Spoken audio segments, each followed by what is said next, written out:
আপনাদের দুর্গাপুর থানার খবর বলতে পারবেন। পশ্চিম বাংলায় বর্তমানে 90% মুসলমান নিজের বেটা বিটির বিয়েতে হারামখোররা ডিজে বাজিয়ে ড্যান্স করছে। আপনাদের মেদিনীপুরে কি হয় জানেন? আপনাদের এলাকায় কি হয় জানেন? এখানে হয়? হ্যাঁ,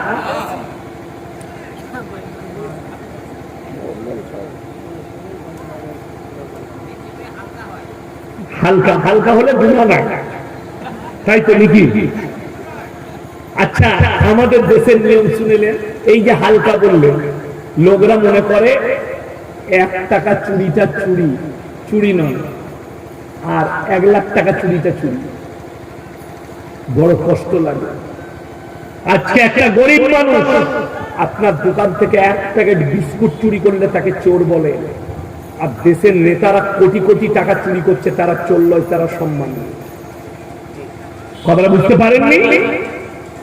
বড় কষ্ট লাগে। একটা কথা মাথায় রাখবেন, আল্লাহর কসম করে বলে যাচ্ছি, 1 টাকা চুরি করাটা যতটা পাপ, 1 কোটিটাও ততটাই পাপ।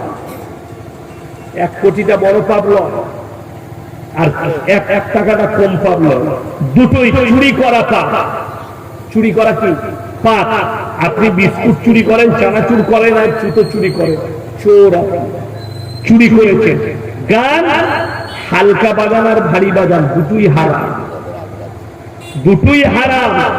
ভেবে দেখুন, 5,000 টাকা ডিজে ভাড়া করে, 10,000 টাকা ডিজে ভাড়া করে ড্যান্স করছে মুসলমান, গান বাজাচ্ছে, অবাক হবে। হাওড়া জেলার কথা বলছি, হুগলির কথা বলছি। আমরা যে দেশটায় বাস করছি, হিন্দু মুসলিম শিখ ইসাই একসঙ্গে বাস করছি। বাবা আম্বেদকর সংবিধান রেখেছে, এই দেশ হচ্ছে সেকুলার দেশ। প্রত্যেকটা ধর্মের মানুষ নিজের নিজের ধর্ম পালন করতে পারবে। হিন্দু মুসলিম এক গ্রামে বাস করছে। হিন্দু ভাইরা তাদের পুজোর সময় তারা ঠাকুর ভাসাতে যাচ্ছে ডিজে বাজিয়ে, আপনার মসজিদের সামনে দিয়ে পেরিয়ে গেল।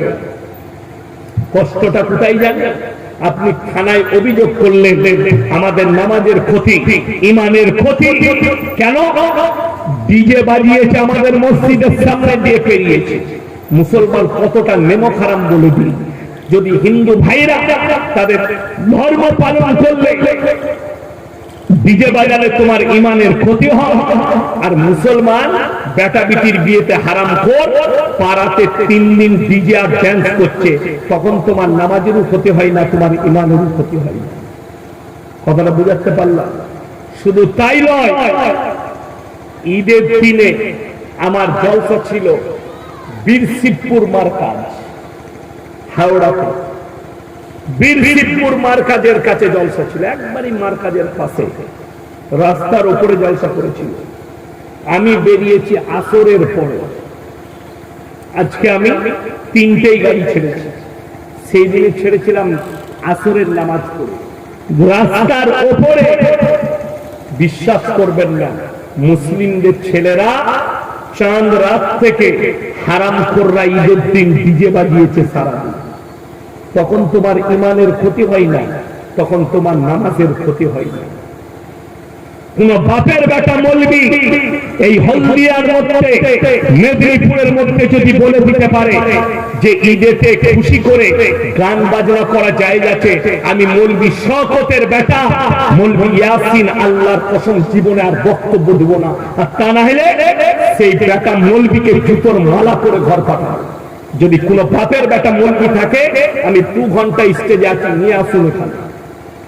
যদি জায়েজ বলে দেয়, চ্যালেঞ্জ ছুড়ে বললাম। বড় কষ্ট লাগে। আপনি তো মৌলবিকে মানেনই না, ইমামকে তো মানেন না। কষ্টটা তো ওই জায়গায়। তা না হলে শুনেলেন, আপনারা কি মনে করছেন আমার মতো মৌলবি? আল্লাহর কসম করে বলছে, আমার মতো 100টা হুজুর ধরা পড়বে কিয়ামতের দিনে। আল্লাহর রাসূলের হাদিস, আখিরি জামানা এক শ্রেণীর হুজুর বের হবে, তাদের দ্বারাই আল্লাহ জাহান্নাম উদ্বোধন করবে। এক শ্রেণীর আলেম আর হুজুররাই সর্বপ্রথম জাহান্নামে প্রবেশ করবে। কেন? তাদের দ্বারা সমাজে বিভ্রান্ত ছড়াবে, তাদের দ্বারা সমাজে হারাম কাজগুলো উদ্বোধন হবে। আমি 1 মাস আগে বক্তব্য দিয়েছি, ঈদের পরে বাংলাদেশের একজন ভালো আলোচক, যুবকরা তার বয়ান শুনে, তার নাম হচ্ছে আবরারুল হক আসিফ। বর্তমানে সে হচ্ছে গুমরা, আর এইরকমই আলেমদের দ্বারা আল্লাহ জাহান্নাম উদ্বোধন করবে। যে মানুষকে জিনা করার জন্য প্রমোট করে, যে জিনা করার দাওয়াত দেয়, যারা প্রেমের দাওয়াত দেয়, যারা নারীবাজি হয়, এই মৌলবীরা কোনদিন জান্নাতের উত্তর অধিকারী হতে পারবে না। আমি আপনাকে চ্যালেঞ্জ ছুড়ে বলে গেলাম, আমার নাম এমডি ইয়াসিন আহমদ, এটা সরকারি খাতায় নাম। কি বললাম? এমডি ইয়াসিন আহমদ। আমার ফেসবুকেও নাম আছে, বার করে দেখুন। আমার 7 বছরের মেয়ে আছে, আমার 13 বছরের একটা মেয়ে আছে, তার বর্তমান বয়স 13 বছর। কেউ যদি ফেসবুকে একটা ছবি দেখাতে পারে, কেউ যদি হোয়াটসঅ্যাপে কোনো মৌলবি আমার বিটির ছবি দেখাতে পারে, আমি মৌলবি শওকতের বেটার জীবনে আর বক্তব্য দেবো না, মাদ্রাসায় ক্লাস করব আর সমাজের সামনে না কান ধরে ক্ষমা চাইব। আর লিবেন? আরে বাংলাদেশে এমন এমন হুজুর বেরিয়েছে, হারামখোররা ছোট প্যান্ট পরে সমুদ্রের কিনারায় ঘুরে বেড়াচ্ছে, তারা আবার স্টেজে বয়ান করে। আপনি আমাদের দেশে পাবে স্টেজেতে যুবতী যুবতী বিধি ছেলে, বালিগা মেয়ে ছেলে, তারা গজল গাইছে, তারা স্টেজে গজল গাইতে আসছে। আপনাদের এখানে হয়নি? আল্লাহর কসম করে বলে যাচ্ছি, চ্যালেঞ্জ ছুঁয়ে, কোন পাপের বেটা মৌলবি থাকলে সেই স্টেজে আসুক। যদি বালিগা মেয়ে হয়, মরদদের সামনে যদি গজল পাঠ করে হারাম, এবং ওই মেয়েটাই হবে জাহান্নামের উত্তরাধিকারী। চ্যালেঞ্জ। জায়েজ নাই, হারাম। একমাত্র নাবালিকা মেয়ে হলে সে পড়তে পারে। যদি বালিগ হয়ে যায়, সেই মেয়ের স্টেজে গজল পড়া, বক্তব্য দেওয়া হারাম। তোমার হাদিস জানা না? যেদিন থেকে পর্দা ফরজ হয়েছে, আল্লাহর কসম, আল্লাহর নবীর বিবিরা এবং সাহাবীদের বিবিরা নিজের নখটা পর্যন্ত হুজরাখানা থেকে বার করে দেয়। আর তুমি তোমার বিটিটা বালিগ মেয়ে, যাকে দেখে মানুষের মনেতে জিনা জাগবে, তাকে স্টেজে তুলে দিবে। কার হুকুমে তুললে? এ তো আমি জানতামই না। কালকে বলছে গজল হবে, তাই না?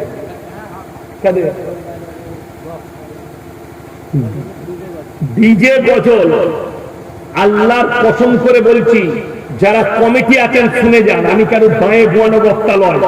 যদি আজকে আমি জলসা করে যাচ্ছি কোরআন হাদিসের, আমি দিনের দাওয়াত দিয়ে যাচ্ছি, কালকে যদি এখানে ঢোল বাজিয়ে আর ডিজে বাজিয়ে যদি এখানে গজল হয়, আল্লাহর কসম করে বলে যাচ্ছি, না এই কমিটি পরিত্রাণ পাবে, না এই জলসা করানে ওয়ালারা পরিত্রাণ পাবে। আর যারা ড্যান্স করবে আর ডিজে বাজাবে আর ওইভাবে ঢোল বাজিয়ে গজল পড়বে, কোন মৌলবি যদি হালাল প্রমাণ করাতে পারে, তা পাপের বেটা আমাকে আটকিয়ে রাখেন আর সেই মৌলবিকে ডাকেন, নিয়ে আসুন, আমি আছি স্টেজে।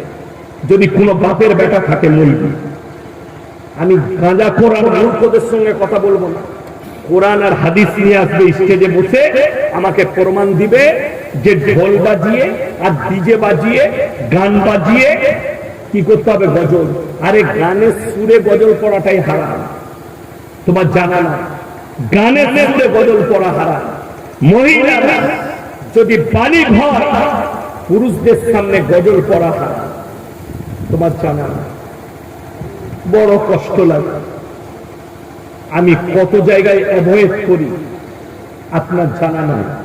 আজকে 17 বছর জলসার মেহফিলে আছি, আমি জানেন আজকে 12টা বছর নিজের আত্মীয় স্বজনের পর্যন্ত বিয়ে ঘর খাওয়া ছেড়ে দিয়েছি।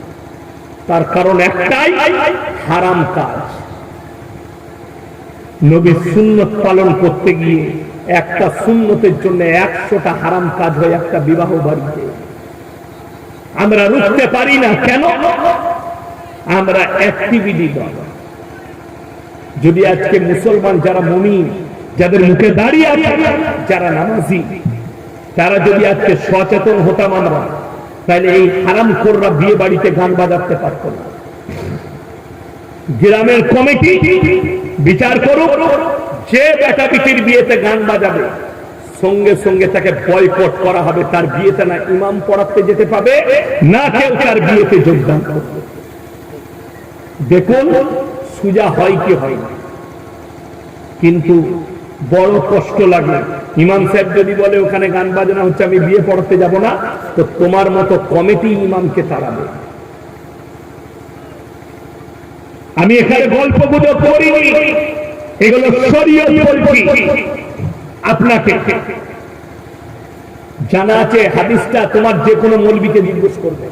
হাদিসে আছে রাসূল আকরাম সাল্লাল্লাহু আলাইহি সাল্লামের জামানায়, এমনকি সাহাবীদের জামানাতেও মসজিদের ভেতরে নিকাহ হয়েছে। কোথায় বললাম? মসজিদের ভেতরে। আজকে নিকাহটা কোথায় গেছে? নিকাহ বেরিয়ে চলে গেল বাজারে। কোথায় বললাম? বাজারে, বিয়ে বাড়িতে, প্যান্ডেলে, যত রকমের হারাম কাজ আমাদেরকে জড়িয়ে ধরে দিল। বেঈমান কাফেরদের মেহনত তো এটাই ছিল, এরা যেন আলেমদিকে অ্যাভয়েড করে, ইসলামকে অ্যাভয়েড করে, যেন বেঈমান কাফেরের আখলাক আর চরিত্র যেন এদের মধ্যে আসে। ভেবে দেখুন, আমি সূক্ষ্মভাবে বুঝাচ্ছি।